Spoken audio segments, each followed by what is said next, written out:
Good afternoon दोस्तों। मेरा नाम अनिरुद्ध है और मैं एक शराबी हूँ।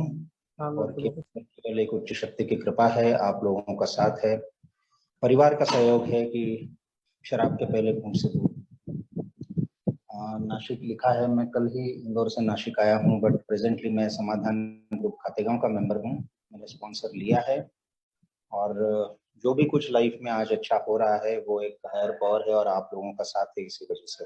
तो आज का जो विषय है, मैं नहीं हम, ये बहुत याद रखने की कोशिश करता हूँ, क्योंकि पहली बात तो मेरे को हर पल याद रखनी है कि मैं एक शराबी हूँ, मतलब शराबीपन की एक जानलेवा बीमारी से ग्रसित हूँ। और अगर इस बीमारी से मुझे बचना है, जिंदा रहना है और एक इंसान की तरह जीना है, तो मुझे याद रखना पड़ेगा कि ये मैं अकेला नहीं कर सकता हूँ, और ये आप लोगों के साथ रहता हूँ तो ही हो पाता है। और ये जो सीख मुझे मिली है, ये काफी सालों बाद और काफी परेशानियों से गुजरते हुए, काफी मुसीबतों से गुजरते हुए, इवन जिंदगी और मौत का सवाल बन गया था ये, उसके बाद समझ में आई। क्योंकि पहले तो आया जब मैं, तब उन्होंने मुझे यहाँ पे अल्कोहलिक्स एनोनिमस में बताया था कि यार तुमको ये बीमारी हुई है जो तुम्हारी जान ले सकती है, और मैं मौत की कगार तक पहुंच भी गया था दोस्तों। लेकिन बाद में उन्होंने बताया कि शराब तो सिर्फ एक लक्षण है, और मैंने पहली बार ये सुना कि ये मैं की बीमारी है। तो मेरे को बड़ा अचरज हुआ, कैसे मैं की बीमारी, यार क्या बोल रहे हैं। और ये भी समझने में टाइम लगा, लेकिन जो बात समझ में आई फिर, जैसे मैंने अपनी बीती जिंदगी को गुजरते हुए देखा, तो समझ में आया कि सचमुच यार ये मैं की बीमारी है। हाँ, बचपन में जाता हूँ, बचपन क्या मतलब, मैं अपने जब पैदा हुआ तब से देखता हूँ, अगर तो किसी ने मुझे जन्म दिया था यार, मेरी माँ ने मुझे जन्म दिया और छोड़ नहीं दिया। मेरी माँ, मेरे पिताजी, मेरा बड़ा भाई, मेरे दादा दादी, मेरे नाना नानी, है ना, इन सब लोगों ने मुझे संभाला था। खाना खिलाया, पानी पिलाया, जो भी जरूरी था वो किया। जब मेरी बहुत तबीयत बिगड़ गई, पैदा होते ही कुछ दिनों में मुझे पीलिया हो गया था, तो अस्पताल गए, दमा था मुझे 5 साल का होने तक। तो रात रात जगी मेरी माँ और मुझे संभाला। मतलब मैं जिंदा रहा तो इन लोगों की वजह से जिंदा रहा, ऐसा नहीं हुआ कि पैदा हुआ और अपने दम पे चलने लगा। मैं चलना भी मेरे को किसी ने सिखाया था। जब मैं स्कूल गया, तो मेरे को पहले जब टीचर थी वो कोई, और उसने मेरे को जब बताया कि 2 1 जा 2, 2 2 जा 4, 2 3 जा 6, तो मैंने सवाल नहीं किया कि ये सच है क्या, क्यों मैं आपकी बात मान लूं। मेरा एक भरोसा था, मुझे ये मालूम था कि ये मेरा ख्याल रखेंगे और ये जो बोलेंगे वो मैंने करना है, इसमें मेरा हित है। तो वो बातें मैं मानता था, स्कूल में भी मानता था, घर में भी मानता था। कई सारी चीजें मुझे बताई थी कि किस तरह से रहना है, सच बोलना है, झूठ से दूर रहना है, बेईमानी नहीं करना है, दूसरों का सम्मान करना है, दूसरों की मदद करना है, किसी से बुरा व्यवहार नहीं करना है। तो ये सब जो बातें थी, ये मुझे बताई जा रही थी, जो मेरे को एक जीने के लिए, एक अच्छा जीवन जीने के लिए जरूरी थी। अब ये जो बातें हैं वो जरूरी क्यों थी, मैं बहुत स्कूल में ही था, तो बहुत बचपन, मतलब बहुत पहली कुछ कक्षाओं में ही मुझे बताया गया था कि इंसान जो है ये एक सामाजिक प्राणी है। Human being is a social animal. मतलब ये समूह में रहता है, समाज में रहता है, और समाज में रहना इसके लिए जरूरी है, अकेले ये नहीं जी सकता है। कुछ जानवर, कुछ पक्षी, कुछ ऐसे होते हैं कि जो अकेले ही जी लेते हैं, लेकिन इंसान ये इसेंशियली सोशल बीइंग था, सोशल एनिमल था। ये मेरे लिए बहुत बड़ा सीख मेरे को वो दे रहे थे कि मुझे ये याद रखना था। लेकिन मैं देखता हूँ कि शराब तो बाद में आई, मेरा जो सोच और मेरी जो व्यवहार था वो इसके विपरीत था। मतलब मैं असामाजिक, सामाजिक प्राणी होने के बावजूद असामाजिक प्रवृत्तियां मेरे में बहुत पहले से थी, जब समझ मेरी कोई डेवलप नहीं हुई थी तब से थी। मैं बाहर की दुनिया के बारे में क्या बोलूं, अपने घर का ही एक किस्सा बताता हूँ कि हम मेले में गए थे, मैं कोई 7 8 साल का था, और वहां पे गुड़ की जलेबियां मिलती थी। तो भेल खाई और जलेबियां मंगाई, और मेरे भाई ने उसके हिस्से की जलेबियां खत्म कर दी थी। मजाक मजाक में उसने एक जलेबी का टुकड़ा मेरी प्लेट से उठाया, तो मुझे इतना गुस्सा आया। नए जूते पहने थे जिसको आगे लोहे की कोई नकेल थी, तो वो मैंने जोर से उसके पैर पे दे मारी थी। और उसने, वो जब उसको पता चला कि अपने छोटे भाई ने मुझे लात मारी है, तो वो इतना हर्ट हुआ था, उसकी आंखें, उस उन आंखों के जो भाव थे, वो भी मुझे आज भी याद है, वो हॉन्ट करते हैं। अब मुझे तकलीफ नहीं देते हैं वो, क्योंकि अल्कोहलिक्स एनोनिमस में इन चीजों को, मेरे पास की गलतियों से कैसे डील करना है वो सिखा दिया है। लेकिन वो आज भी मेरे जहन में एकदम गहराई से, मेरे को आज भी एकदम साफ नजर आती है कि उसको लगा कि मेरे भाई ने मेरे को लात मारी, और क्यों मारी, एक जलेबी के टुकड़े पे।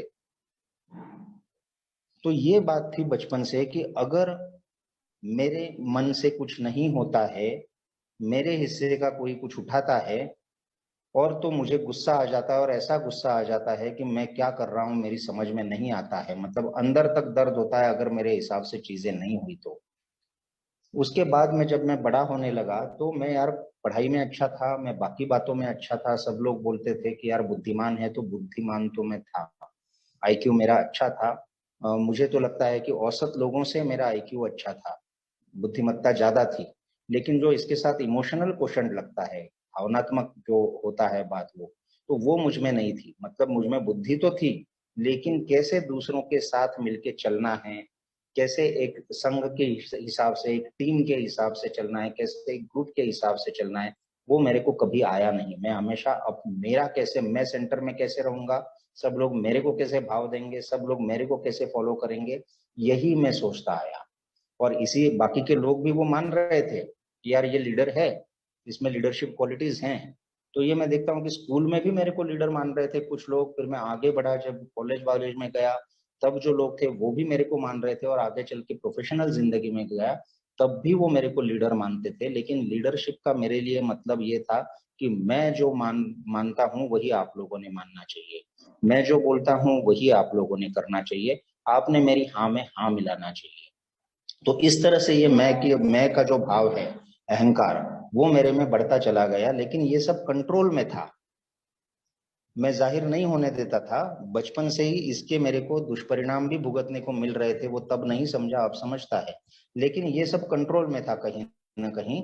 बट जब मैंने शराब पहली बार पी तो कुछ हो गया यार। ये जो कोई नियंत्रण थे, कुछ समाज के नियंत्रण, कुछ घर के नियंत्रण, कुछ बड़ों का मेरे को मैं सम्मान रखता था कि उनकी बातें मानता था, ये सारे बंधन जो थे वो छूट गए। और जैसे एक जानवर होता है खूंखार, कि जिसके गले का पट्टा आप छोड़ दो तो वह जैसे छूटता है, वैसा मैं छूट गया जिंदगी में। शराब आते से ही जो कॉन्फिडेंस आया था एक, कि मैं यार दुनिया जीत सकता हूँ और सबको दिखा दूंगा कि मैं क्या हूँ, ये भाव मुझ में था पहले से ही। तो वो मेरा चालू हो गया। और उसके बाद जो है, मैंने शादी की, दो बच्चे हुए, अपनी प्रोफेशनल लाइफ में आगे बढ़ा, वहां पे भी मेरे को सराहा गया। आज मैं देखता हूँ कि एक एक बंदा मेरे को वहां पे मिला, बड़े बड़े लोग थे, लेकिन उन्होंने मेरे को हमेशा हाथ दिया, हमेशा मेरे को ऊपर लाने की कोशिश करी, मेरी प्रशंसा करी, सब करी। और ये सब मैं जान नहीं रहा था कि ये लोग जो हैं इनकी वजह से मैं हूँ, न कि ये लोग मेरे लिए हैं। जब सफलता मिली तब वो मैं डाइजेस्ट नहीं कर पाया, पचा नहीं पाया। और काम की जगह पे भी मैं देखता हूँ कि मैंने क्या किया यार। मैं लीडर था, मैं सबका ख्याल रखता था। जब मैं किसी एक प्रोजेक्ट में गया था जहां पे मेरे हाथ के नीचे 40 एक लोग काम करते थे, तो मैं सबका ख्याल रख रहा था। लेकिन सबका ख्याल रखने की उनको एक कीमत चुकानी पड़ेगी कि अनिरुद्ध जो बोल रहा है वो बात आपको मानना पड़ेगी। तो मैं दूसरों के काम में दखल अंदाजी करने लगा कि ये आपने ऐसा नहीं करना है, ऐसा करना है, ये नहीं करना है, वो करना है, वो करना है। और साथ में शराब बढ़ती चली गई। इस बढ़ती हुई शराब का अगर सबसे ज्यादा किसी को नुकसान हुआ है, किसी ने इस अपनी जिंदगी में इसका दुख उठाया है, तो वो मेरे घर वाले। सबसे पहले मेरी माँ थी, जिसको बहुत भरोसा था कि मेरा बेटा है वो नाम करेगा। वो चाहती थी कि मैं कलेक्टर बनूं, क्योंकि मैं पढ़ाई में अच्छा था, बड़ा भाई पढ़ाई में अच्छा नहीं था। और घर में कर्जे थे, क्योंकि पिताजी खुद मेरे शराबी थे। बचपन में हम सब देख चुके थे कि क्या क्या बर्बादियां होती थी। और मैंने उसको कसम, उसने मुझे कसम खिलाई थी कि तुम बड़ा होगे, तुम कभी शराब को हाथ नहीं लगाओगे। और मैं बड़ा मातृभक्त समझता था खुद को, तो मैंने भी उसको वचन दिया था कि मैं कभी शराब को हाथ नहीं लगाऊंगा। लेकिन मैंने वो कसम तोड़ी, और शराब पीने के बाद मैंने कभी उस कसम को याद नहीं किया। माँ ने भी मुझे याद नहीं दिलाया, बस ये बोलती रही कि अपने पिताजी जैसे मत बनना। तो मैंने सबसे पहले माँ के सपने जो थे उन पे पानी फेर दिया। मेरा भाई हो, बाद में मेरी पत्नी है, मेरे बच्चे हैं। आज मैं देखता हूँ कि मैं जिस तरह से चाहता था उस तरह से मैंने जिंदगी बिताई, और साथ में इन लोगों को घसीटते आ रहा था। लव मैरिज थी मेरी, और ऑफिस और मेरा घर, इसमें 60 किलोमीटर का अंतर था। मुंबई में रहता था मैं।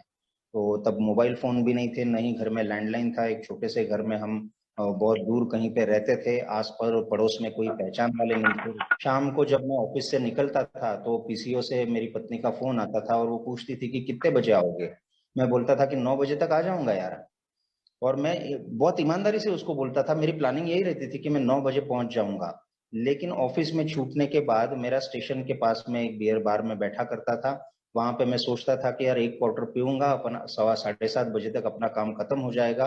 लोकल पकड़ेंगे और अपन 9 सवा 9 तक घर पहुंच जाएंगे। लेकिन मुझे याद करना पड़ता है कि कभी मैंने ये इस प्लान मेरा कभी सफल हुआ या नहीं। क्योंकि होता ये था कि मैं पीने के लिए बैठता था तो एक क्वार्टर ही मंगाता था, लेकिन जैसे ही वो क्वार्टर खत्म होने लगती तो मेरा जी बैठने लगता था यार कि दारू खत्म हो गई। मैं सोचता था कि यहाँ से उठूंगा मैं, एटलीस्ट मैं पहुंच जाऊं विरार, और विरार जाके मैं थोड़ी पीता हूँ, लेकिन उतना भी सब्र मुझ में नहीं रहता था। तो मैं और मंगा लेता था और फिर भूल जाता था कि कितने बजे हैं, और फिर याद रहती थी कि आखिरी लोकल जो है 1:11 की दादर से छूटती थी वो मेरे को पकड़ना है। कई बार ये आखिरी लोकल भी छूट जाती थी और मैं प्लेटफॉर्म पे सो जाया करता था। और वहां पे पत्नी रात भर इंतजार कर रही है और सोच रही है कि मेरा पति घर क्यों नहीं आया, फोन नहीं थे तो वो कांटेक्ट नहीं कर पा रही है, कहीं एक्सीडेंट तो नहीं हुआ होगा, कुछ हुआ तो नहीं होगा।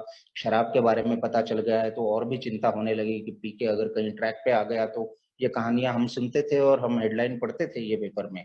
तो बड़ी चिंता में रहती थी। मेरा बेटा जो है तब तो 1.5-2 साल का था, बड़ा बेटा। उसको बड़ा था कि इंतजार करते रहता था कि बाबा कब आएगा, सो जाता था। लेकिन मैं अगर रात को 1:30 बजे पहुंचा हूँ तो भी वो पता नहीं उसको कैसे पता चल जाता था। बेडरूम से आता था, मेरी गोद में बैठता था, फिर से मेरे साथ 2-4 कौर खाता था और तभी उसको संतुष्टि आती, कहानी सुन के ही बाबा से मैं सोऊंगा।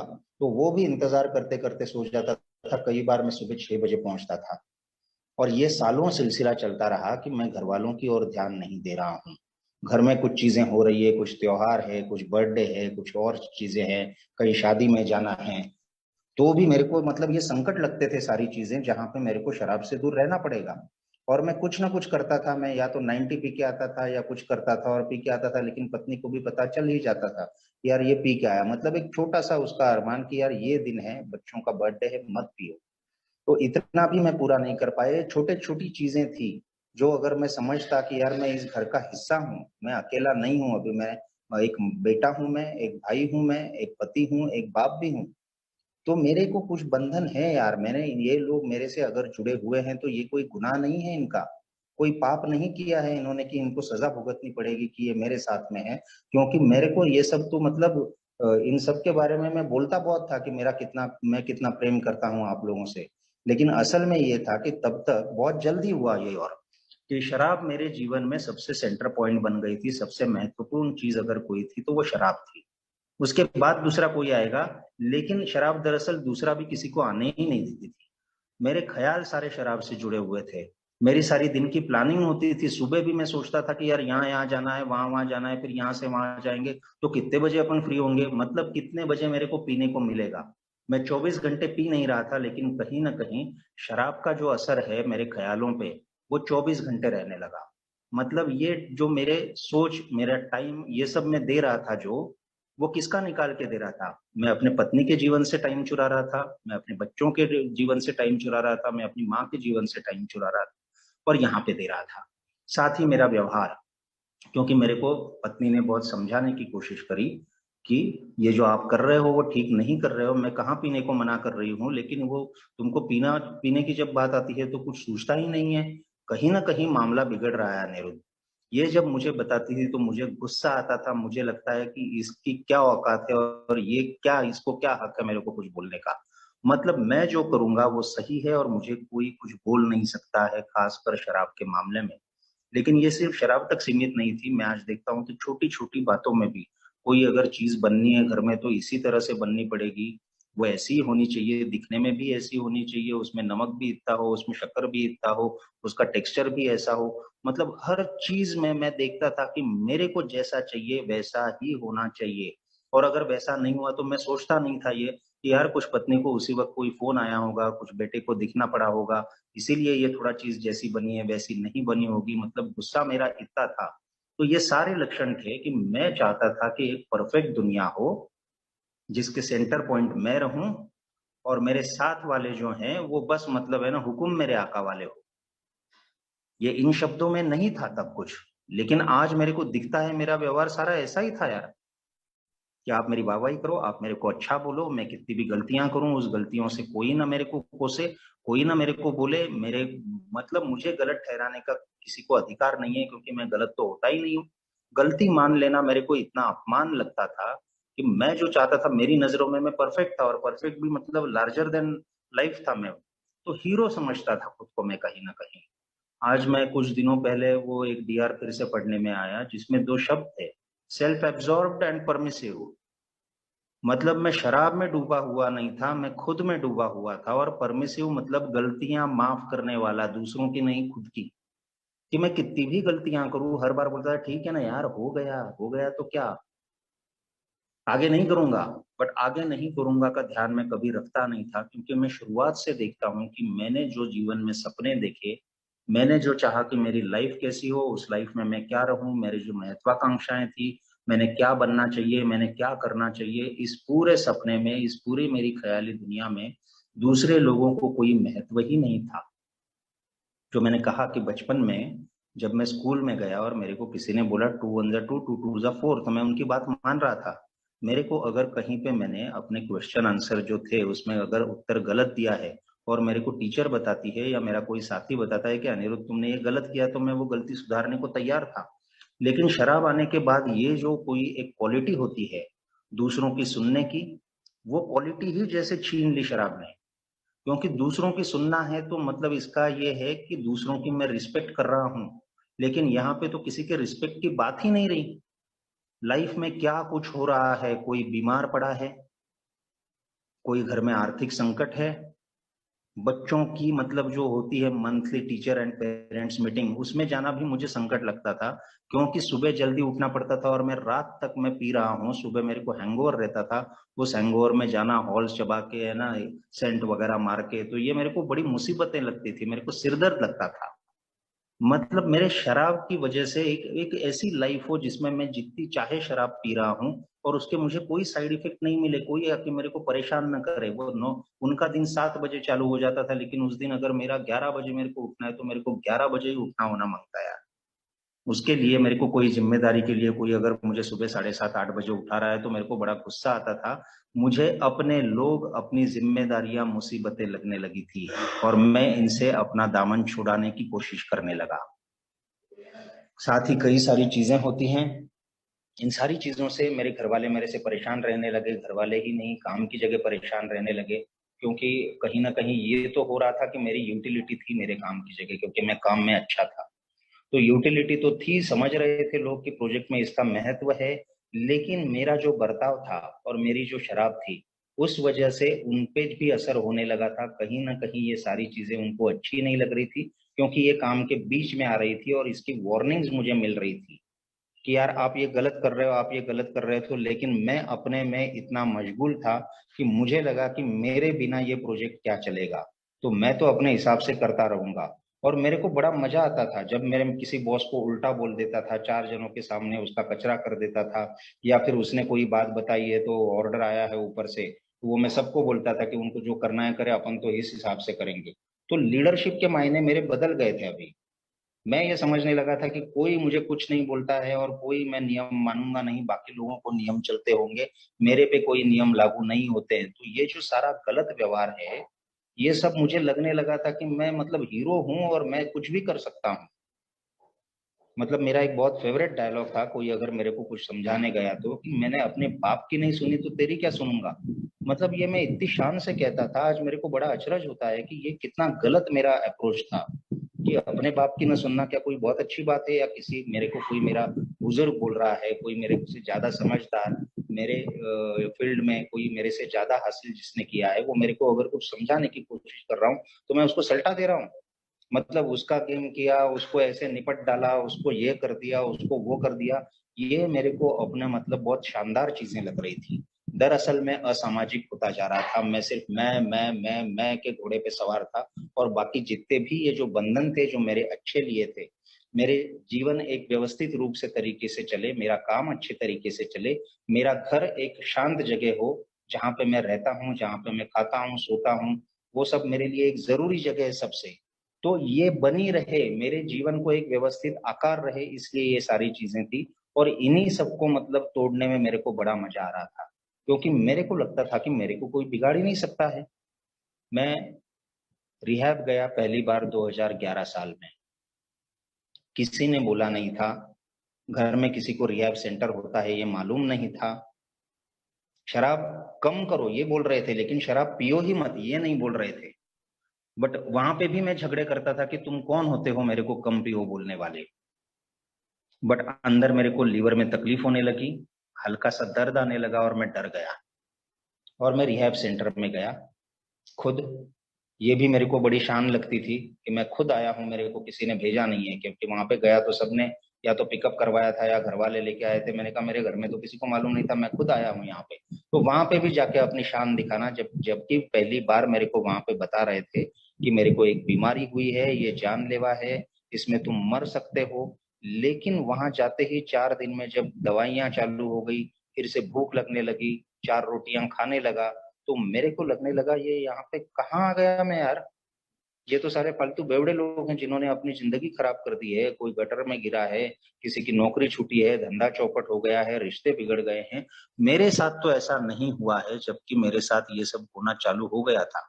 रिश्ते तो मेरे खराब होने लगे थे, लेकिन अभी भी वो मुझ पे जो प्रेम करते थे उस वजह से मेरे को संभाल रहे थे। बट जो मैं उनको नुकसान पहुंचा रहा हूँ वो मैं कहीं देख ही नहीं रहा था। तो उनको भी, रिहैब वालों को भी जल्दी पता चल गया कि भैया ये यहाँ से कल्टी मारने की कोशिश कर रहा है, इसका कोई यहाँ पे मन नहीं लग रहा है और ये टाइम पास करेगा और बाहर जाके पिएगा। तो उन्होंने मुझे 2 शब्द बोले थे, एज येट। तुम सोच रहे हो कि यहाँ पे जो लोग हैं इसके साथ ये हुआ, उसके साथ वो हुआ, पैरालिसिस हुआ, एक्सीडेंट हुआ और तुम्हारे साथ नहीं हुआ है, लेकिन तुम एक शराबी हो और अगर तुमने पीना जारी रखा तो तुम्हारे साथ ये चीजें हो सकती हैं। लेकिन जैसा मैंने कहा कि मेरे भलाई के लिए कोई बोलेगा तो मैं सुनूंगा ही नहीं। मेरे को मेरा भला नहीं सुनना था, मेरे को वो सुनना था जो मेरे को अच्छा लगे। तो मैंने वो सुना नहीं। उन्होंने मेरे को बोला था यहाँ से बाहर जाओगे तो आप अल्कोहलिक्स एनोनिमस की मीटिंग में जाना, ये जो बीमारी है इससे अपन अकेले नहीं बच सकते हैं, आप लोगों को साथ रहना पड़ेगा। अल्कोहलिक्स एनोनिमस में जाके वो जो कह रहे हैं वो मानो, उनके साथ रहो, 90 डेज 90 मीटिंग्स तो अवश्य करो, उसके बाद अपन फैसला लेना। लेकिन मेरे को कहीं पे जाना ही नहीं था। मैं बाहर निकला, पूना से मुंबई आया। मुंबई में आते ही पहले मैंने जो है दारू की दुकान ढूंढ ली फिर से अपनी। वहां पे पिया मैं, मेरे को लगा कि थोड़ी पीऊंगा, लेकिन थोड़ी नहीं पी पाया। पहले ही दिन मैंने आधे से ज्यादा मैंने खत्म कर दी थी। घर वालों के फिर से सपने टूट गए। उनको लगा कि खुद गया है बंदा रिहैब सेंटर में, मतलब दारू छोड़ना चाहता है और अभी 35 दिन वहां पे निकाल के आया है, तो अब ये दारू छोड़ देगा और अपने घर में शांति रहेगी, अच्छी तरह से काम करेगा, फाइनेंशियल स्टेबिलिटी रहेगी और अब अपना जीवन आगे सुखी समाधानी रहेगा। लेकिन वो कुछ भी नहीं किया, मैंने उनके बारे में जरा भी नहीं सोचा और मैंने दारू पी ली। वहीं पे मेरे को और भी एक, मुझे काउंसलर का एक सेंटेंस याद आता है। उन्होंने कहा था कि एक बात याद रखना, शराबी की बीवी को कोई अच्छी नजर से नहीं देखता। तो मैंने उस पर ध्यान ही नहीं दिया यार। बाद में मैं देखता हूँ, मैंने जब बाद में पत्नी से चर्चाएं हुई और सुनी तो उसको कितना लाइफ में सहना पड़ा है, क्योंकि शराबी है, मतलब ये कोई काम का नहीं है, ये औरत अकेली है और इसको अपन अप्रोच कर सकते हैं। तो मेरे को ये होश ही नहीं था कि मैं शराब पी के क्या कर रहा हूँ क्या नहीं कर रहा हूँ, मेरी पत्नी क्या भुगत रही है, उसको कितना रिश्तेदारों में शर्म जिल्लत महसूस करना पड़ती है, सब लोग उस पर तरस खाते हैं, उसकी दया करते हैं, उसके लिए सहानुभूति जताते हैं। ये सब उसको नहीं चाहिए था यार। उसको चाहिए था कि वो अपने माता पिता को छोड़ के, एक संपन्न परिवार था, जबकि मैं तो पिताजी के कर्जे लेके, मैंने बताया था बड़ी शान से कि मेरे पे कर्जे हैं, फिर भी आई थी वो अपनी जिंदगी दांव पे लगा के, क्योंकि उसको एक विश्वास था कि ये अच्छा दिख रहा है लड़का और ये अपने को सुखी रखेगा। उसने कोई बंगला गाड़ी ये वो नहीं मांगा था, मेरे से समय मांगती थी, मेरे से अटेंशन मांगती थी, मेरे से सिर्फ वो एक रिस्पेक्ट मांगती थी कि मैं तुम्हारी पत्नी हूं। तो पति पत्नी के नाते में जो कुछ होना चाहिए वो बेसिक मांग रही थी वो। मेरे बच्चों ने तो कभी मुझसे कुछ मांगा ही नहीं यार, मुंह खोल के मांगा नहीं है आज तक। अब मांगने लगे हैं जरा, अब उनको बाप पे भरोसा होने लगा है कि इसको मांगेंगे तो देगा कुछ। तो कहीं पे भी ये एहसास नहीं। मेरी माँ की तबीयत बिगड़ती जा रही थी, वो कैंसर हो गया था बीच में, उसको कई सालों तक ट्रीटमेंट चली, बाद में उसको हार्ट की प्रॉब्लम हुई, लंग्स की प्रॉब्लम हुई, किडनी की प्रॉब्लम हुई, उसका इलाज चल रहा है। लेकिन ये सब जो है, मैं बोलता था कि मैं ले तो जा रहा हूँ उसको हॉस्पिटल, मैं उसको एडमिट कर तो रहा हूँ, मैं सारे ट्रीटमेंट तो कर रहा हूँ, लेकिन ये सारी चीजें मेरे को बहुत अच्छी लगती थी कि मैं इनको अपने मतलब के लिए इस्तेमाल कर लेता था। कि एक तो अगर माँ का इलाज करना है तो पैसे लेने के लिए मेरे को बहाना मिल जाता था, महंगा इलाज था तो लोगों से पैसे उठाना उस नाम पे, उसका ट्रीटमेंट भी करना और अपन दारू भी पीना। फिर मेरे को काम से छुट्टी मिल जाती थी कि मैं माँ के इलाज के लिए जा रहा हूँ, तो माँ का इलाज कोई 24 घंटे नहीं चलता था, हॉस्पिटल ले गए, 3-4 घंटे गए वहां पे, वापस ला दिया, अपना फर्ज निभा दिया, ऐसा बोल के मैं पहुंच जाता था आते पे, खोल लेता था बोतल। वही बोतल जो मेरे को खोलना आता था लेकिन बंद करना नहीं आता था। अब मैं पूरा बेवड़ा बन गया था। बेवड़ा इसलिए बन गया था कि मेरे को दूसरी जीवन की चीजें जो हैं अब वो इम्पोर्टेंट ही नहीं लग रही थी। अब पीना है और पीना है, क्योंकि हैंगओवर का मेरे को इलाज भी मिल गया था कि मैं उतारा अगर लेता हूँ तो मेरे को जो सुबह होने लगा था कि थर थर कांपना है, जी में घबराहट हो रही है, पसीना आ रहा है, धड़कन तेज हो रही है, कुछ सूझ नहीं रहा है, कोई बोल रहा है तो इतनी अंदर से चिड़चिड़ होती थी कि क्या यार दिमाग खराब करने आए हो। लेकिन मैं अगर सुबह थोड़ी पी लेता हूँ तो ये सारी प्रॉब्लम दूर हो जाती है और दिन पूरा बिताने की ताकत मेरे को मिलती है। मतलब नॉर्मल जिंदगी जीने के लिए भी मेरे में कमजोरी थी, मेरे में कोई ताकत नहीं बची थी और मेरे को शराब की जरूरत थी। अंत में यही हुआ जो मेरे को लगता था कि मैं किसी भी तरह से जीऊं, मैं अपनी मस्ती में जीऊंगा और मेरा कोई कुछ बिगाड़ नहीं सकता था। मेरे घर वालों का पेशेंस खत्म हो गया। मेरी पत्नी एक दिन मेरे दोनों बच्चों को लेके चली गई। मेरा सारा काम जो था वो मेरे को अब किसी ने बुलाना बंद कर दिया। घर वालों ने मुझे छोड़ दिया, मेरा काम छूट गया, पैसे नहीं बचे, रहने के लिए कोई जगह नहीं बची और मैं रास्ते पे आ गया। और रास्ते में आया मतलब अब रॉक बॉटम ये मैंने ए में आके सुना, लेकिन रॉक बॉटम इससे ज्यादा क्या हो सकता है कि आपकी हालत खस्ता हो गई है और आप अकेले जीवन में पूरी तरह हो गए हो, सड़क पे आ गए हो। रॉक बॉटम वो होना चाहिए था। लेकिन तब भी मेरे मन में जो था कि मैं एक दिन बाजी पलट के दिखाऊंगा, तो ये मैं इतना स्ट्रांग था। इसी की वजह से मेरी हालत ये हो गई थी, मैं जीवन में सबसे नीचे आ गया था, कुछ बचा नहीं था। लेकिन उसने मेरे को इस तरह से पछाड़ के रखा था कि तब भी मेरे को लग रहा था कि सारी दुनिया गलत और मैं ही सही। वो बोलते हैं कि डिवाइन इंटरवेंशन होता है ना, ईश्वरीय हाथ आता है और आपको बचाता है। फिर से पत्नी को दया आई, वो इंदौर ले गई। मुंबई का सारा खेल खत्म हो चुका था। यहाँ पे आने के बाद भी पीना जारी रहा, तो फिर से यहाँ के रिहैब गया, लेकिन इस बार रिहैब के बाद में अल्कोहलिक्स एनोनिमस में आया दोस्तों। मैं सबसे पहले बोलूंगा कि मैं जिस तरह से आखिरी मेरा जो था, मैंने बताया कि फुटपाथ पे मैं पहुंच गया था, तब पूरी तरह अकेला, दुनिया से कट चुका, कोई एक इंसान नहीं जिसको मैं अपना कह सकूं। फोन बचा हुआ था, भाई ने मेरे को लेके दिया था कि साला मर जाएगा तो पता तो चल ले। लेकिन फोन में 400 नंबर थे और 400 में से एक को भी फोन लगाने की हिम्मत नहीं होती थी मेरी, क्योंकि मेरे को मालूम था कि यार नहीं उठाएंगे मेरा फोन। कोई नहीं चाहता है कि मैं मेरे से बात करे वो। मुंबई में हजारों लोग मेरी नजर के सामने से गुजर रहे हैं लेकिन कोई भी नहीं है मेरा, इतनी भरी दुनिया में। तो वो अकेलापन, वो निराशापन, पूरी तरह से समाज से कटा हुआ, अपनों से कटा हुआ एक अकेला इंसान बच गया था। वो कनेक्ट जो है मेरे को फिर से सामाजिक प्राणी बनाने के लिए, वो मेरे को मिला रिहैब सेंटर में। क्योंकि रिहैब सेंटर में अब कहीं ना कहीं थोड़ा बहुत मेरे को एक्सेप्टेंस आने लगा था और वहां पे मेरे ही जैसे जो लोग थे उनकी कहानियां मैं सुनने लगा, तो फिर से मेरे को लगा कि मैं इंसानों के बीच में आया हूँ। अच्छे काउंसलर्स मिले, 3.5 महीने मैंने वहां पे गुजारे। वहां पे मेरी स्टेप 1 2 3 कराई, दिन भर में 14-16 बार प्रेयर होती थी। और वहां पे उन्होंने एक सेशन लिया था, यही मैं नहीं हम वाला। तो वो भी बात बताई थी कि अकेले नहीं चलना है। उसके बाद मैं अल्कोहलिक्स एनोनिमस में आया था, जहां पे मैंने देखा कि मेरे को बहुत अच्छी तरह से, मेरे को सारे दरवाजे बंद हो गए थे दुनिया के, लेकिन इस दरवाजे से जब मैं अंदर आया तो पहली बार हंसते हुए, मुस्कुराते हुए मेरे को लोगों ने स्वीकार किया। क्योंकि तब मेरी हालत बिल्कुल मनहूस जिसको कहते हैं वैसी हुई थी कि जिससे कोई मिलना ही नहीं चाहे।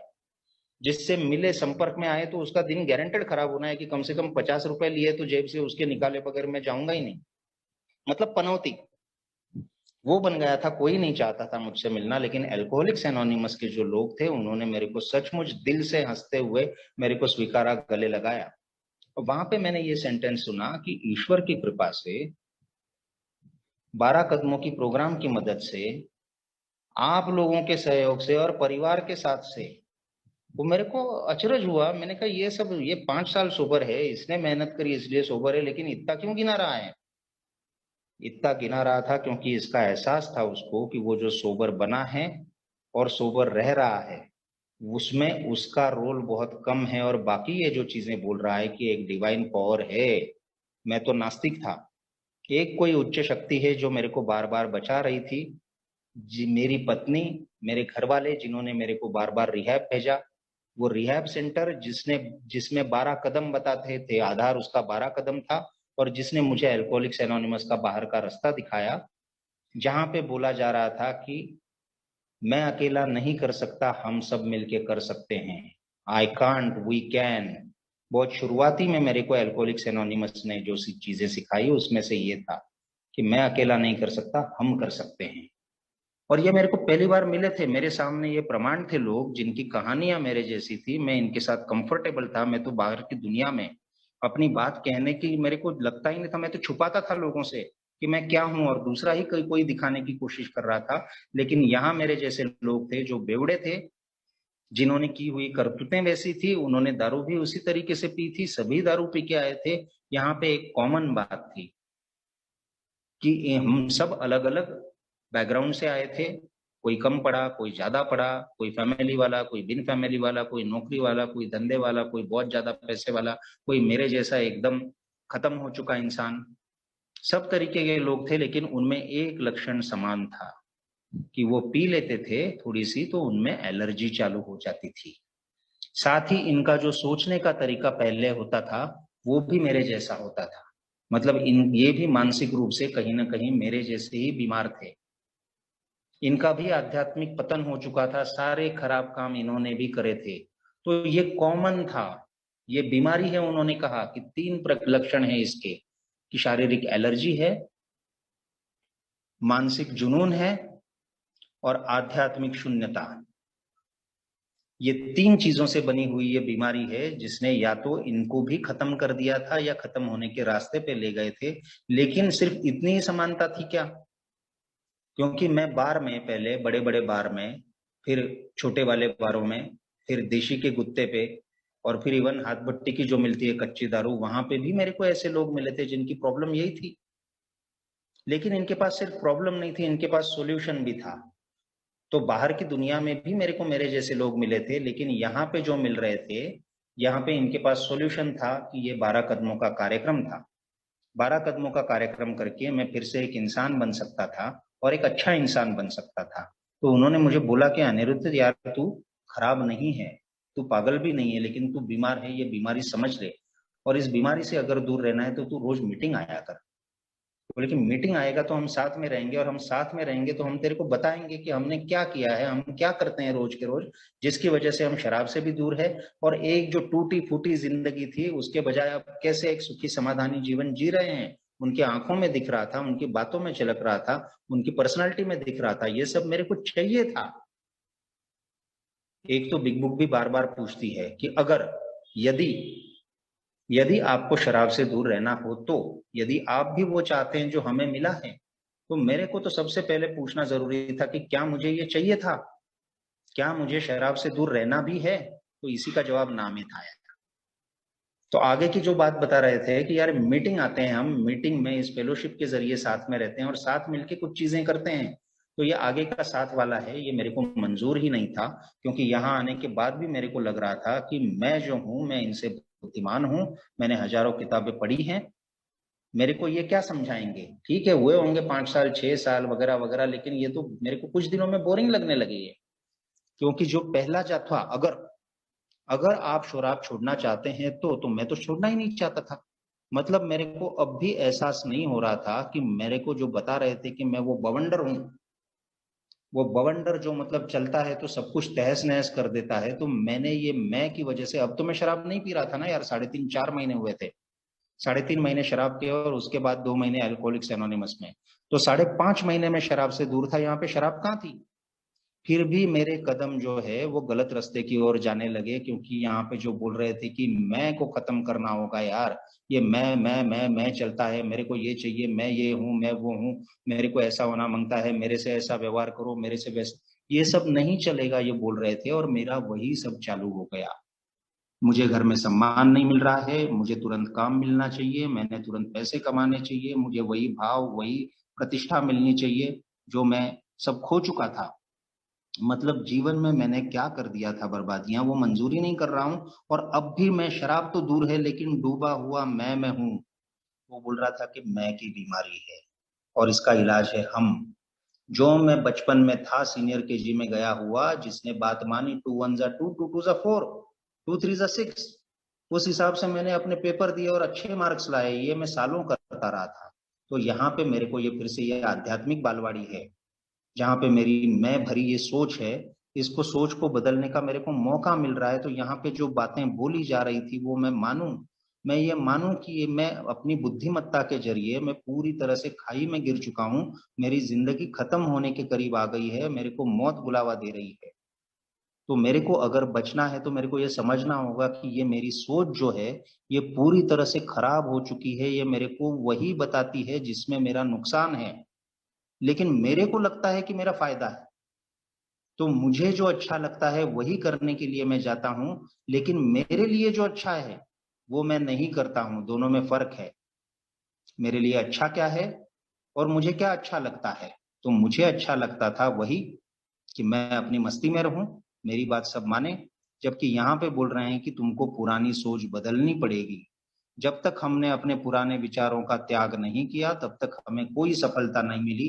रोज प्रियम्बल में प्रस्तावना में बता रहे थे, जब तक हमने पुराने विचारों का त्याग नहीं किया हमें कोई सफलता नहीं मिली, मतलब सोबर नहीं रह पाओगे। उन्होंने क्योंकि बोला था कि मेरा स्वार्थीपन, मेरी आत्म केंद्रितता ये जड़ है। शराब तो टिप ऑफ द आइसबर्ग है, सिर्फ छोटा सा ऊपर दिखने वाला टुकड़ा है, लेकिन उसका रूट कॉज, उसका मूल कारण जो है वो ये स्वार्थीपन, ये आत्म केंद्रितता, ये मैंने अल्कोहलिक्स एनोनिमस में आना बंद कर दिया क्योंकि मैंने बोतल पकड़ ली। 1.25 साल तक फिर से वही चक्कर। मेरे को लगा कि मेरे को एलर्जी समझ गई है, मेरे को मेंटल ऑब्सेशन समझ गया है, और आध्यात्मिक शून्यता तो मुझ में कभी थी ही नहीं। तो अब जो बातें समझ में आ गई है मैं अपने ढंग से करूंगा। फिर से मैं अपनी सोच पे, अपने बल पे, मेरे को आ जाएगा, आई कैन मैनेज, मैं करके दिखाऊंगा। अल्कोहलिक्स एनोनिमस के बिना भी मैं शराब कंट्रोल में पीऊंगा और अपना जीवन व्यवस्थित करके दिखाऊंगा। ये तो बेवकूफ है। ये मैं बहुत सभ्य शब्दों में कह रहा हूं, मेरे को इससे गंदे शब्दों में विचार आते थे, वो मैंने अपने दम पे करके देखा, मेरे दम पे। उससे भी खराब हालत हुई, जिस हालत में मैं पहुंचा था अल्कोहलिक्स एनोनिमस, उससे भी खराब हालत हुई जब जाके मैंने घुटने टेके और मैं राजी हो गया, मैं तैयार हो गया, दिल से हो गया कि मेरे को मेरी जान बचानी है, आप जो बोलोगे वो मैं मानूंगा। वो विलिंगनेस आ गई, वो ईमानदारी आ गई, क्योंकि इस बार वो अगर आप शराब छोड़ना चाहते हैं का जवाब दिल से था, हाँ मैं शराब से दूर रहना चाहता हूँ। उन्होंने बोला छूट तो नहीं सकती, हम कभी नहीं बोलते हैं कि शराब छोड़ दी, आज के दिन दूर रह सकते हैं। तो आज के दिन दूर रहना चाहते हो? तो ईमानदारी से जवाब आया हाँ। क्या तुम हमारी बातें मानने के लिए तैयार हो? बिल्कुल। क्या इसके लिए किसी भी हद तक जाने के लिए तैयार हो? बिल्कुल। इतना ही चाहिए था मेरे को। इतना सा किया मैंने और मेरे नजरिए में बदलाव आ गया, मेरी सोच में बदलाव आ गया। मेरा जिस तरह से व्यवहार था, मैं अपनी पत्नी को जो समझता था, मैं अपनी माँ को जो समझता था, बच्चों को, मतलब कोई नहीं, सैटेलाइट्स। मैं सूरज हूँ, तेजस्वी, स्वयंभू, और बाकी सब सैटेलाइट्स हैं। तो वो चेंज हो गया। इन सब जो आज मेरे जीवन में है, सब का सब अल्कोहलिक्स एनोनिमस की वजह से है। मैं एक छोटा सा उदाहरण बार बार देता हूँ कि मैं रिलैप्स बार बार हो रहा था, और उसके बाद मुझे शर्म आती थी मीटिंग में जाके जाने में वापस यार, कि कैसे जाऊं। मेरे से जो बाद में आए हैं उन्होंने बर्थडे केक मैंने काट लिया, अपने सालगिरह मना ली, सर्विस में आ गए। वो भी अभी मैं जब पीने की मेरी खबर आती है कि हालत खराब हुई तो 12 स्टेप मुझे करने आते हैं। रियाब में मेरे साथ थे, मैंने इनको स्टेप वर्किंग में मदद करी थी, तो उनको देखा करता था। अब उनके सामने मेरे को जाने में कि फिर से मैं थक के आया हूँ, हार के आया हूँ, अपने तरीके से करके देख लिया, वापस आया हूँ, तो बड़ी शर्म आती थी मेरे को वहां मीटिंग में जाने में। बट इस बार मेरे कोई चारा ही नहीं था, हार मान ली थी मैंने, और मीटिंग गया जा रहा था मैं। तो दूसरी तीसरी मीटिंग ही होगी मेरे को लगता है। तो रेगुलर मीटिंग खत्म हुई और बिजनेस मीटिंग चालू हो गई। बिजनेस मीटिंग में कोई उन्होंने प्रस्ताव रखा था, वो प्रस्ताव क्या है वो भी मुझे अब याद नहीं। तो सबको पूछ रहे थे कि आपको क्या लगता है, आपको क्या लगता है भाई साहब, आपको क्या लगता है। तो सबने राय दी और मैं चुपचाप बैठा था। मैंने कहा बहुत होशियारी कर ली अपन ने, अल्कोहलिक्स एनोनिमस में बहुत शानपना इनको सिखाया है, अब चुपचाप बैठेंगे अपन, क्यों नहीं करेंगे। तो मैंने कोई राय नहीं दी थी। सबका होने के बाद मेरे को जो चेयरपर्सन थे उन्होंने पूछा कि अनिरुद्ध आपकी क्या राय है। तो मैं शॉक था अंदर से। मैंने कहा मेरे जैसा बंदा जो 1.5 साल तक रिलैप्स होता आ रहा है, जिसने अल्कोहलिक्स एनोनिमस को गालियां दी है, इनको टालने की कोशिश करी है, इन्होंने तरह तरह के मेरे नाटक देख लिए हैं, इसके बाद भी मैं इतने लंबे समय के बाद आता हूँ, रिलैप्स वाला बंदा हमेशा का, लेकिन उसको भी सम्मान के साथ पूछ रहे हैं कि अनिरुद्ध आपकी क्या राय है। तब मेरे को समझ में आया कि यार ये मैं नहीं, हम के साथ चल रहे हैं, कि वो मेरे को भी इंपॉर्टेंस दे रहे हैं, मेरे जैसा तुच्छ प्राणी उसको भी बोल रहे हैं, और मैं क्या करता हूँ, मेरा व्यवहार इससे उल्टा है यार पूरा। तो ये छोटी छोटी बातें थी जिनके जरिए अल्कोहलिक्स एनोनिमस ने मेरे को समझाया कि यार अकेले जिंदगी बहुत अपने तरीके से देख ली, अब सबके साथ चलना है। तू नहीं है, तेरे इर्द गिर्द दुनिया नहीं घूमती है, हम सबके साथ रहते हैं, समान दर्जे का समझते हैं खुद को, तो ही अपने को जीवन में सुख मिलेगा, क्योंकि इंसान एक सामाजिक प्राणी है, समाज का एक हिस्सा है तू। समाज तेरा हिस्सा नहीं है, घर का तू हिस्सा है, घर तेरा हिस्सा नहीं है। तेरे को लग रहा है कि तू पैसे कमा के ला रहा है, लेकिन पैसे कमा के लाना एक जिम्मेदारी है, वो कोई उपकार नहीं है। और घर सिर्फ पैसे पे नहीं चलता है, रिश्ते सिर्फ पैसे पे नहीं चलते हैं, बुद्धि के बल पे नहीं चलते हैं। दूसरों का सम्मान करना पड़ता है, दूसरों की भावनाओं का सम्मान करना पड़ता है, उनके जीवन में क्या इच्छाएं, आकांक्षाएं, महत्वाकांक्षाएं हैं, उनकी तेरे से क्या अपेक्षाएं हैं, इनका सम्मान करना पड़ेगा, क्योंकि तू अकेला नहीं है, तू इन सब का हिस्सा है। तो ये जब मैंने घर में अपनाना चालू किया, तो मेरे को पहली बार एहसास हुआ कि किस तरह से सालों तक मैं इन लोगों को घसीटता आया हूँ यार, इस मैं के पीछे। तो अब ये मैं में नहीं रहना है यार, विनम्रता आ गई, घर में अपने को एक हिस्सा मानने लगा, पत्नी का हाथ बटाने लगा, कामकाज कुछ था नहीं, और मेरे को सुख मिलने लगा छोटा बनने में। जब मैंने समझा कि मेरी असली औकात क्या है, कि मैं तो जीरो बन गया हूं यार, इनके बिना तो मैं जिंदा भी नहीं रहता। तो ये तो उपकार करता है मेरे, यही मेरे हितैषी है कि अल्कोहलिक्स एनोनिमस से एक मेरा परिवार है और कुछ गिने चुने दोस्त हैं। तो मेरे को एटीट्यूड ऑफ ग्रेटिट्यूड जो बोलते हैं अल्कोहलिक्स एनोनिमस में, वो सच्चे मायने में आया, और मैं परिवार का एक सदस्य, जिसका उतना ही हिस्सा है, ज्यादा नहीं जितना दूसरों का है, उस हिसाब से जीने लगा। बाद में मेरे को कमाई का साधन भी मिल गया। कमाई के साधन में भी मैं बोलना चाहूंगा कि मेरी वो जिद थी कि मैं जाऊंगा और दुनिया को फिर से दिखा दूंगा, अपने प्रोफेशनल फील्ड में जाऊंगा और वहां पे फिर से झंडे गाड़ के दिखाऊंगा। तो मेरे को अल्कोहलिक्स एनोनिमस के लोगों ने बोला कि तू मत जा वहां पे, पीपल प्लेसेस सिचुएशन जो है तू सामना नहीं कर पाएगा, यहाँ पे अल्कोहलिक्स एनोनिमस के प्रोटेक्टिव फोर्स में रह तू। ये दीवार है अल्कोहलिक्स एनोनिमस की, जो तेरे को शराब के हमले से बचाती है। तो तू कुछ दिन यहाँ पे रह, तू स्टेप वर्किंग कर, तू स्पॉन्सर ले, फिर टाइम आ जाएगा, ऊपर वाला ध्यान रखेगा, तेरे को फिर से जो मिलना है वो मिल जाएगा। वो मैं 1.25 साल तक जो मान नहीं रहा था, वो बात मैंने मानी कि जो भी होगा, ये बात लोग बोल रहे हैं ना, तो वैसा करूंगा मैं, और उसी हिसाब से मैं जीवन में चलूंगा। तो मेरे को उसका फल भी मिला, मेरे को घर बैठे कुछ काम मिल गया जो मैं कर सकता था, जो कमाई मेरी धीरे धीरे बढ़ी, और मेरे को एक घर में चलाने की जिम्मेदारी, जो बीच में कुछ साल निभा नहीं रहा था, वो जिम्मेदारी फिर से मैं निभाने लगा। ये सब हुआ अल्कोहलिक्स एनोनिमस के लोगों की बात मानी इसलिए, वरना मेरे को नहीं मालूम कि मेरा क्या होता। लेकिन अब पैसे कमाने लगा तो मेरा एटीट्यूड पहले जैसा नहीं था, क्योंकि ये मैं बखूबी समझ गया था कि पैसा एक जरिया है यार, ये जरूरी है जीवन में, है ना, चीजें लाने के लिए, वस्तुएं लाने के लिए, लेकिन मेरे अपनों का जीवन नहीं खरीदा है मैंने इससे। मैं उनकी भावनाओं को तोल नहीं सकता हूँ पैसे में, उसका कोई मोल नहीं है। तो मेरे को लिविंग अमेंड्स बताया था मैंने, इतना उनको नुकसान पहुंचाया था, इतना दर्द पहुंचाया था, इतनी तकलीफें उन्होंने झेली थी, तो वो अमेंड्स कैसे हो। तो आज के दिन मेरे पास है यार, पास्ट में जो हो गया वो हो गया। स्टेप 4 1 में भी मैं बोलता हूँ, बाद में स्टेप 2 3 में भी समझ में आता है, स्टेप 4 5 में मेरे को मौका मिलने वाला है कि जो मैंने किया हुआ है वो सब मैं कैसे पाक साफ करूं। मैं नुकसान तो नहीं भर सकता हूँ वैसे सारे उनके, लेकिन एटलीस्ट मैं उसमें से कुछ ना कुछ भरपाई करूंगा आगे 8 9 में। और मेरा सारा जो मेरे मन में उसके लिए जो शर्म है, जो गिल्ट है, जो अब मेरे को एक ह्यूमिलिएटिंग फीलिंग आती है, एक व्यर्थता की भावना आती है, ये सारे निकालने का जरिया है 12 स्टेप। तो मैं पिछला जो जीवन है वो जो है इसका मैं अकाउंट जो है क्लियर कर सकता हूँ इसी जीवन में, और जो है वो मेरा खजाना बन जाएगा, अतीत का खजाना बोला है। तो वही जो मैंने की हुई जो मेरे को पाप लगते थे पहले, लेकिन अब जो खराब करतूत है वो मेरे काम में आने वाले हैं, क्योंकि उन्होंने बोला कि ये चेन है अल्कोहलिक्स एनोनिमस में, तुम अपने अनुभव दूसरों को बताओगे तो नए मेंबर्स को शायद काम आएंगे। तो यह वो निगेटिव वाला जो है उसको पॉजिटिव बनाने वाला है अल्कोहलिक्स एनोनिमस। तो ये सब स्टेप वर्किंग के जरिए होने वाला है। लेकिन आज के दिन जो है मेरा एटीट्यूड जो है एटीट्यूड ऑफ ग्रेटिट्यूड के हिसाब से अगर मैं चलता हूँ और एक विनम्रता से अपने जीवन में करता हूँ, तो वो मेरे को देखा मैंने कि एक बहुत शांति मिलने लगी, एक संतुष्टि का फीलिंग आ गई, एक जीवन में नया ही मजा आ गया, ऐसे लगने लगा जैसे नया अनिरुद्ध का जन्म हुआ है। वही अनिरुद्ध, लेकिन अब वो मैं नहीं कर रहा था, अब वो हम बोल रहा था। अल्कोहलिक्स एनोनिमस की मीटिंगें रेगुलर करने लगा, लोग मेरे को सर्विस में ले गए, साथ में एक ट्रेडिशंस वर्कशॉप में ले गए। तो परंपराएं जो थी वहां पे उन्होंने वो सब समझाते समझाते एक मेंबर की शेयरिंग में उन्होंने बोला ग्रुप कॉन्शियंस। तो मेरे को फिर से वो बात आ गई कि बिजनेस मीटिंग में मेरी भी राय ली थी, तो बोले कि ग्रुप कॉन्शियंस है अल्कोहलिक्स एनोनिमस में, कोई भी काम यहाँ पे लीडर्स हैं लेकिन कोई भी बॉस नहीं है। आज तक मैंने नहीं सुना अल्कोहलिक्स एनोनिमस का कोई प्रेसिडेंट है, कोई ये है, कोई वो है। कुछ पद हैं लेकिन वो रोटेटिंग होते हैं, हम ही लोगों में से हम ही चुनते हैं कि 1 साल के लिए चुना, 2 साल के चुना, और वो बदल जाते हैं। लेकिन इसका कोई भी वर्ल्ड वाइड या इंडिया प्रेसिडेंट या मध्य प्रदेश प्रेसिडेंट या महाराष्ट्र प्रेसिडेंट ऐसा कुछ नहीं है।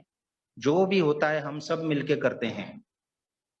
तो ये जो ग्रुप कॉन्शियंस है इसमें से ईश्वर का उद्गार निकलता है, उसी में से वो हमारी विवेक बुद्धि में से ईश्वर का आदेश निकलता है जो हम पालन करते हैं। तो ये ग्रुप कॉन्शियंस अनिरुद्ध तुमको हर जगह करना है।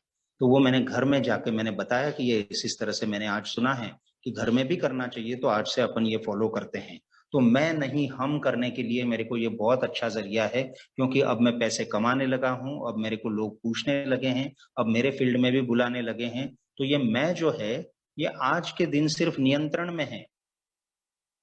इस पे नियंत्रण किसका है? हम का है।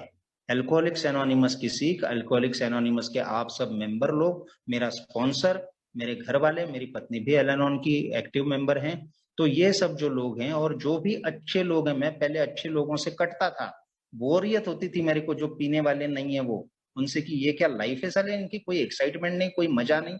लेकिन आज मेरे को एक्साइटमेंट भी है, मजा भी है, आनंद भी है, संतुष्टि भी है। एक इंसान को भरी पूरी जिंदगी जीने के लिए जो जिन भावनाओं की जरूरत होती है, जिन अनुभूतियों की जरूरत होती है, वो सब मेरे को मिलती है बिना दारू के, इस प्रोग्राम को फॉलो करके। मैं अकेला नहीं हूं, ये जो दुनिया चलाता हूं उससे मेरे को सिर्फ टकराव होता है, संघर्ष होता है, दूसरे लोगों से झगड़े होते हैं। मैं सिर्फ दूसरे लोगों को गालियां देता हूं, बाद में दूसरे लोग भी मेरे को गालियां देते हैं। पहले मैं उनका नुकसान पहुंचाता हूं, फिर वो जब सहन नहीं होता तब वो भी मेरा नुकसान पहुंचाते हैं। और वो इतना मेरे को भारी पड़ जाता है कि मैं शराब का प्याला फिर से हाथ में उठा लेता हूँ, वही शराब का प्याला जो मेरे लिए जहर है और जो मुझे मौत तक 2 बार ले जा चुका है। एज येट याद रखने की कोशिश करता हूँ, क्योंकि मेरे साथ सब कुछ हो चुका है। तो ये जो है अल्कोहलिक्स एनोनिमस में मेरे को सिखाया कि तू कहीं पे भी जाता है, तू बस से ट्रैवल कर रहा है, ट्रेन से ट्रैवल कर रहा है, तू नए प्रोजेक्ट में जा रहा है, कहीं पे भी नई जगह जा रहा है, तो वहां पे तूने समझना है कि जितने भी लोग दिख रहे हैं उसमें का तू एक हिस्सा है और अपने को सबके साथ मिलके चलना है। तो मैं फिर से उसको बात को कनेक्ट करता हूँ जो मेरे को बचपन में सिखाई गई थी कि इंसान एक सामाजिक प्राणी है। तो मैं जो असामाजिक हुआ था पूरी तरह से, कि मेरे को भी समाज नहीं चलता था और समाज को भी मैं नहीं चल रहा था, आखिर में नौबत ये आ गई थी, उससे मेरे को पूरा उल्टा कर दिया है अल्कोहलिक्स एनोनिमस ने, आप लोगों ने। आज मैं बिल्कुल समझता हूं कि मैं एक सिर्फ जिम्मेदार हिस्सा हो सकता हूं, चाहे मेरे ग्रुप का हो, चाहे मेरे घर का हो, चाहे मेरे ऑफिस मतलब जो भी प्रोजेक्ट आता है उसमें हो, चाहे मैं कहीं पे ट्रैवल कर रहा हूं, चाहे मैं होटल में हूं, जहां कहीं हूं मैं एक हिस्सा हूं। मेरे हिसाब से चीजें नहीं चलेंगी यार। जीवन को जीवन की शर्तों के अनुसार जीना पड़ेगा और एक्सेप्टेंस लाना पड़ेगा हर चीज के प्रति। जो जैसा है वैसा है, मैं एक्सेप्ट करूं यार, मेरे हिसाब से नहीं होगा। इसमें मुश्किलें आती हैं, मेरा मैं फिर से ऊपर डंक मारने के लिए तैयार रहता है। कई बार ऐसा होता है, चाहे वो घर में हो, ग्रुप में हो, कि मैं कुछ सही बोल रहा हूं और सामने वाले गलत बोल रहे हैं। तो कोई प्रॉब्लम नहीं ना यार, कोई प्रॉब्लम नहीं, हर एक को गलती करने का अधिकार है, हर एक को गलत रहने का अधिकार है। ये भी मेरे को अल्कोहलिक्स एनोनिमस ने सिखाया। अल्कोहलिक्स एनोनिमस ने बोला कि love and tolerance for others is our creed. दूसरों के प्रति प्रेम और सहनशीलता, इन मूल्यों का मैंने पालन करना जरूरी है। साथ में ये भी एक सेंटेंस मेरे को बहुत अच्छी तरह से मतलब तराशा गया है कि we are tough on ourselves and considerate for others. मतलब मैं अपने प्रति कठोर होता हूँ। अब मैं कुछ भी चीज होती है तो मैंने कहाँ गलतियां की हैं, क्या मैं इसके लिए कारणीभूत हुआ? आज अगर कोई बंदा मेरे से कोई कुछ गलत व्यवहार कर रहा है और मैं पास में जाके देखता हूँ तो जरूर निकलता है कोई ना कोई कुछ इस चीज की शुरुआत मैंने करी थी। तो अल्कोहलिक्स एनोनिमस ने मेरे को दिखाया कि कठोरता से अपना परीक्षण कर, अपनी गलतियों को सुधार, अपने स्वभाव दोषों को सुधार और दूसरों के प्रति उदार रहे यार, दूसरों के प्रति सहनशील रहे। क्योंकि ये समाज, ये घर, ये अल्कोहलिक्स एनोनिमस के मेंबर, मेरे रिश्तेदार, मेरे दोस्त, इन्होंने बहुत सहनशीलता दिखाई है मेरे प्रति, इसलिए मैं आज जिंदा हूँ। अल्कोहलिक्स एनोनिमस ने मेरे को बार बार संभाला है। मेरे अल्कोहलिक्स एनोनिमस के मेंबर्स को घर में गालियां देता था कि वो नहीं आने चाहिए इस घर में, लेकिन उन्होंने बहुत सहनशीलता दिखाई मेरे प्रति, कभी मेरे को गिनाया नहीं रिलैप्स को लेके, कभी मेरे को मेरी गलत चीजों का मेरे को याद नहीं दिलाया उन्होंने। एक आध दूसरे ने याद भी दिलाया, बट ठीक है यार, मतलब हम सब डिफेक्टिव पीस यहाँ पे आए थे और हर कोई अपने पे काम कर रहा है। तो कोई आज किसी चीज में अच्छा हुआ है, कल दूसरी चीज में होगा, तो सब हम अपने अपने आप काम कर रहे हैं। बट ओवरऑल देखा जाए तो अल्कोहलिक्स एनोनिमस ने बार बार सहनशीलता दिखा के वो दरवाजा मेरे लिए खुला रखा, वो मेंबरशिप खुली रखी, कोई शर्त नहीं रखी सिवाय एक शर्त के कि क्या आपको शराब छोड़ने की इच्छा है। तो यस दोस्तों, मेरे को शराब से दूर रहने की इच्छा है। 24 घंटे में शराब से दूर रहता हूं और इसके लिए मैं आप लोगों के साथ रहता हूं, इसलिए मैं आप लोगों की शेयरिंग्स ध्यान से सुनता हूं। समय आ गया तो मैंने स्पॉन्सर ले लिया, स्पॉन्सर के साथ कदमों पे काम करना चालू किया। इन कदमों के जरिए देख रहा हूं कि मेरी सोच में, मेरे विचारों में, जिस तरह से मैं दुनिया को, लोगों को और अपनी उच्च शक्ति को देखता हूं, उसमें बदलाव आ रहा है। लेकिन वो जो कुछ बदलाव आ रहा है उसके बेस में अगर कुछ है तो ये मैं समझा हूं कि मैं नहीं हम, चाहे वो इंदौर हो, चाहे खातेगांव हो, चाहे नासिक हो, कहीं पे भी दुनिया के कोने में जाता हूं, बीच में मैं नहीं हम का बहुत अच्छा उदाहरण हमको देखने को मिला। पूरी दुनिया पे कोविड का कहर हुआ था, सब चीजें ठप पड़ गई थी, लेकिन ये मैं नहीं हमने जुड़े रहना चाहिए। हमने जुड़े रहना चाहिए। इसमें से जूम के जरिए जरिए हमने अल्कोहलिक्स एनोनिमस की ऑनलाइन मीटिंगें चालू करी। मेरे को ज्यादा बातों का ज्ञान नहीं है, लेकिन ये सोचना पड़ेगा कि ऐसे कितने लोग इतने नियमित रूप से कि चौबीसों घंटे मीटिंग चल रही थी दुनिया भर में, और हम लोग एक दूसरे से कनेक्टेड थे। तब तक तो सिर्फ अपने अपने राज्य के या अपने देश के होते थे। आज मेरे कई देशों में कनेक्शंस तो हैं, दोस्त कहूंगा नहीं, ऐसा नहीं है कि खास वन टू वन दोस्ती है, लेकिन कई देशों में मेरे वन टू वन कनेक्शंस हैं। तो ये हम सब ने किया क्यों? क्यों नहीं जो अल्कोहलिक्स एनोनिमस के सोबर मेंबर थे, जिनको 1 साल हुआ है, 2 साल हुआ है, 5, 10, 20, 25 साल हुए हैं, वो क्यों नहीं घर में बैठे रहे कि एक जानलेवा बीमारी महामारी आई है तो अपन घर में बैठे रहो चुपचाप, है ना, ये अल्कोहलिक्स एनोनिमस की मीटिंग बाद में देखी जाएगी। उन्होंने क्यों ये 24 घंटे मीटिंग चलाई? क्योंकि कुछ भी हो जाए, मेरे जीवन का तो आधार है कि मेरे को शराब के पहले घूंट से दूर रहना है। और अगर पहले घूंट से दूर रहना है तो मेरे को याद रखना पड़ेगा कि मैं वो मैं वाली सोच नहीं चलाऊं। हमेशा याद रखूं कि मैं एक शराबी हूं और मुझे हम याद रखना है। मुझे आप लोगों के साथ जुड़े रहना है, अल्कोहलिक्स एनोनिमस में जुड़े रहना है। और यहाँ पे जो सीखता समझता हूँ, स्पॉन्सर से, आपसे जो लेता हूँ, वो मेरे को 24 घंटे रोज अपने जीवन में अपनाना है। और क्या अपनाना है? तो वो भी वही है कि मैं नहीं हम। तो ये याद रखने की कोशिश करता हूँ, और ये जहां जहां मैंने जीवन में अपनाया है वहां पे देखता हूँ कि कम प्रॉब्लम्स आते हैं, और जो प्रॉब्लम्स आते हैं उनको मैं अच्छी तरह से सुलझा भी सकता हूँ। यहाँ पे मैं सिर्फ अपनी बुद्धि से काम नहीं लेता हूँ, बल्कि प्रोग्राम ने जो सिद्धांत बताए हैं, जो उसूल बताए हैं, उनको फॉलो करने की कोशिश करता हूँ। तो मैं आज ये बोल सकता हूँ कि वही पत्नी भी है मेरे साथ में, वही बच्चे हैं। कुछ चीजें हैं जो नुकसान मैं भर नहीं पाया हूँ, वो रिश्ते भी थे, वो करियर के भी लैंडमार्क्स थे, वो पैसे के भी नुकसान हैं जो मैं कभी भर नहीं पाऊंगा, लेकिन आज उसका कोई गम पछतावा नहीं है। आज कई लोगों से मेरे को माफिया मांगना बाकी है, लेकिन मैं उसका इंतजार कर रहा हूँ। आज मेरे मन में कोई वो ह्यूमिलेटिंग फील नहीं है कि मैं किसी के सामने कैसे झुक के बोलूं कि मैं गलत था, क्योंकि मुझे मालूम है यार कि मैं गलत ही गलत था जीवन में। और अब अगर कहीं सही रास्ते पे थोड़ा बहुत चल रहा हूँ और जीवन में वो सब कुछ पा रहा हूँ जो मैं शराब में पाने की कोशिश कर रहा था, आज मैं वो बिना शराब के पा रहा हूँ, तो वो सब आप लोगों की बदौलत है। और यही याद रख के एक एक दिन में बिता रहा हूँ, और बहुत संतुष्टि भरा एक बहुत उपयोगी जीवन, उपयोगी ये भी टर्म मेरे को बहुत अच्छी तरह से अल्कोहलिक्स एनोनिमस ने ही समझाई। तो एक उपयोगी जीवन बिताने की कोशिश कर रहा हूँ दोस्तों, और सभी चीजों के लिए आपका बहुत बहुत आभारी हूँ। कहीं मेरी शेयरिंग में गलती से मैं कुछ गलत बोल गया हूँ तो उसके लिए माफी मांगता हूँ। एंड वंस अगेन आप सब लोगों का बहुत बहुत आभारी हूँ। थैंक यू संदीप भाई, thank you all the volunteers, thank you so much.